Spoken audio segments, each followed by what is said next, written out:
ভারতীর lifestyle ছোট্ট চ্যানেলে সবাইকে সুস্বাগতম জানিয়ে আমি শুরু করা হাজিকার ব্লগ। সকাল সকাল এটি ছুরিমারার ফুল নিয়ে আসছিল। আর এই ছুরিমারার ফুলের কিন্তু দারুণ উপকার। আর আগে হচ্ছে বৃহস্পতিবার, তার জন্য আমি এটি কিছু ফুল আর 3টা আমের কলম নিয়ে রাখছি, কারণ বৃহস্পতিবার দিনটা আমার প্রত্যেকটা বাঙালি ঘরে ঘরে লক্ষ্মী দিন মনে করি। আর এইটার সময় রান্না বসাচ্ছি, কারণ বাবা তো 12টার আগতে ভাত লাগে। আর তারপরে রান্নার পরে আমি গ্যাসটা যদি পরিষ্কার করে রাখছিলাম, একবারেই এলাম ওর কাজ শেষ হয়ে গেল। তারপরে পড়ে দিচ্ছি বিকালের পালা, তো তোমরা সাথে থাকো। জানাই তো বাড়ির বসে বসে বাড়ির সারাদিন বসিয়ে থাকো, কারণ বৃষ্টির দিনে কোনটা যাওয়ারই ইচ্ছা করে না।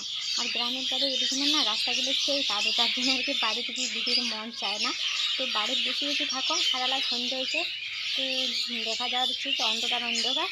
আর এই যে একটা হচ্ছে আমার বাসের তো, বাড়ির পাশে একটা আছে বাসের তো, আর ওটা না প্রচুর বগা, খুব বগা।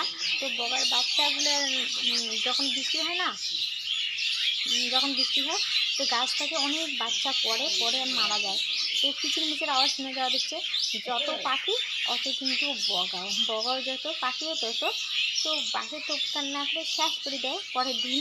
আর বাচ্চা প্রতিদিন সকালবেলা উঠিয়ে দেখে প্রতিদিন বাচ্চাগুলো পড়ে আর মারা যায়। তো কী করা যাবে, আর ওই লোক তো ছেড়ে দেওয়াও যাবে না, যেহেতু ওনারা বাসের তলাটা কি থাকে। তো এমন অবস্থা জানেন বাসগুলো হেলি পড়ে গেছে উমর ভরাতে আর কি।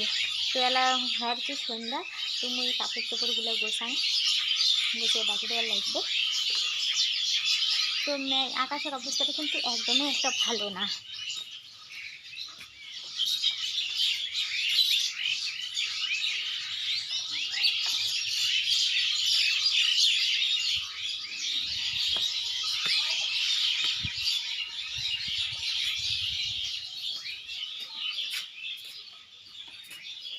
তো সন্ধ্যা হয়ে গেছে, তাইলে আমার সুবিধা লাগবে যে কোনো দেখতে, কারণ জামা কাপড় খুলে না ভিজে আছে।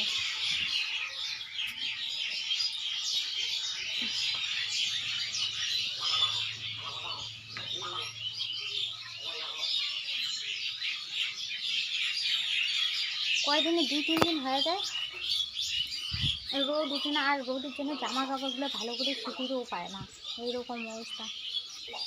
একটুখানি হালকা রোদ দিলে না জামা কাপড়গুলো এই শুকিয়ে দেয়, এখনও করে শুকে। আর ওই দেখুন আমি আর কি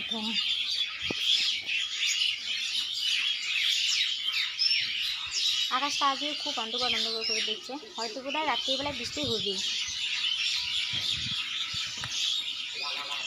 তো সন্ধ্যাবেলায় বাতি দেওয়া শেষ হয়ে গেছে।